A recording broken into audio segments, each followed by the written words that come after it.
All right. Shane Pinto, exit interview. Should we do this half length? Shane Pinto missed the first half of the season after that stupid suspension before the season related to gambling.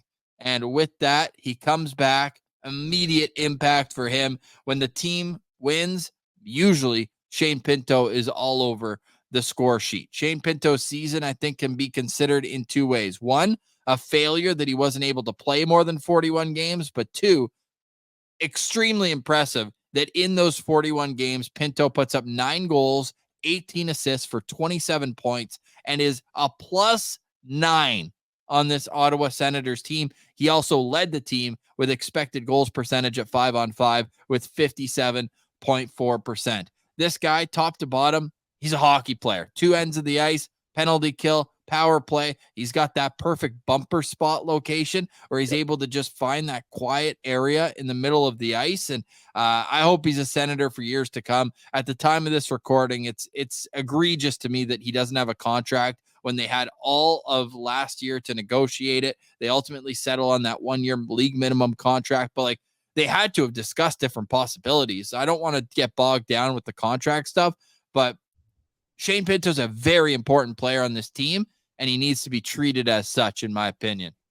Yeah, it can't be understated how important Pinto is this year. Although, Ross, I feel like any contract negotiations they were having before the season kind of get wiped clean with what happened, unfortunately, and they had to start fresh with that 1 year, basically league minimum deal.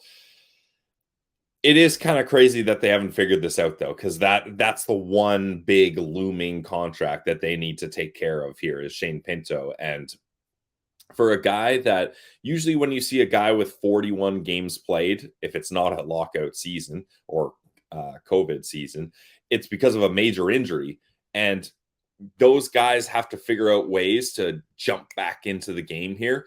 Well, Shane Pinto was healthy this entire time. That's what makes it so different. So you're fully healthy. You're a guy in your early 20s. How do you stay properly motivated so that when he's ready to get back into action, he can seamlessly transition? I don't know how Shane Pinto did that, Ross, but whatever he did a great job of it, because this wasn't a guy that he's inserted into the lineup and you thought, okay, he's going to need 10 games to get going here. Well, maybe you did think that, but it didn't appear that way. Like, he kind of got going right away and was making an impact and fit into this lineup nicely. And you mentioned it. At one point, this guy was the Ottawa Senators' #1 center, and he continuously finds himself in spots where he wouldn't necessarily think he was going to be, and the team wouldn't want him in that spot. I think the team wants him as a third-line center, and Shane Pinto probably wants to be a middle six center, either a second line or a third line center. And he's capable of doing that. And I think it's just about finding him the right line mates. I did like him with Brady Tkachuk and Drake Batherson. I thought that line worked nicely.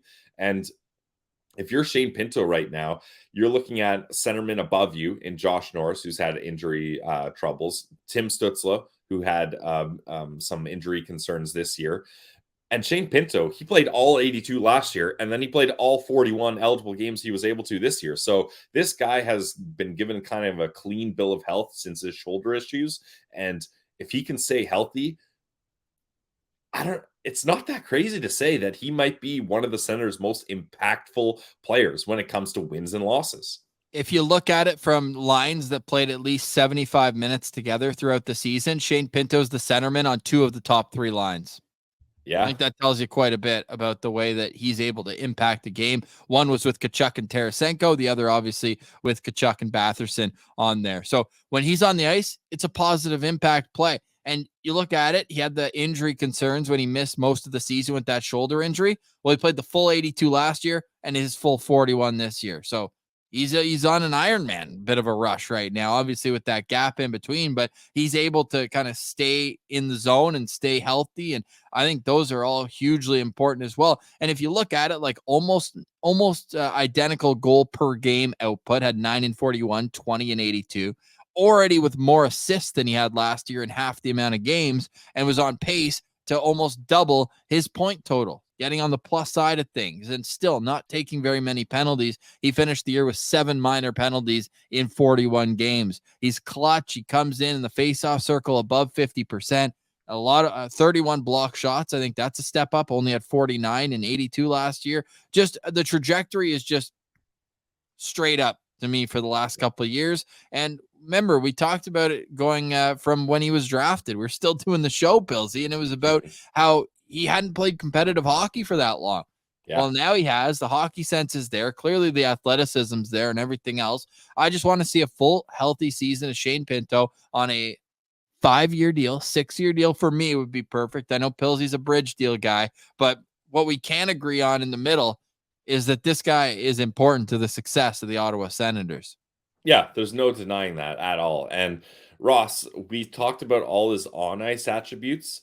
I feel like this guy is a big piece of this team off the ice as well, right? Like we always joke about how Shane Pinto can't make it 10 seconds into a press interview without laughing at himself or letting out a giggle or something. But this guy I feel like he's just one of those guys that is able to keep things light. And for an Ottawa Senators team that has had bad year after bad year, a lot of these guys are getting salty. He's able to kind of lighten the mood and have that youthful exuberance that still keeps things fun and keeps things like, he said it himself. He loves being here. He loves being with the boys.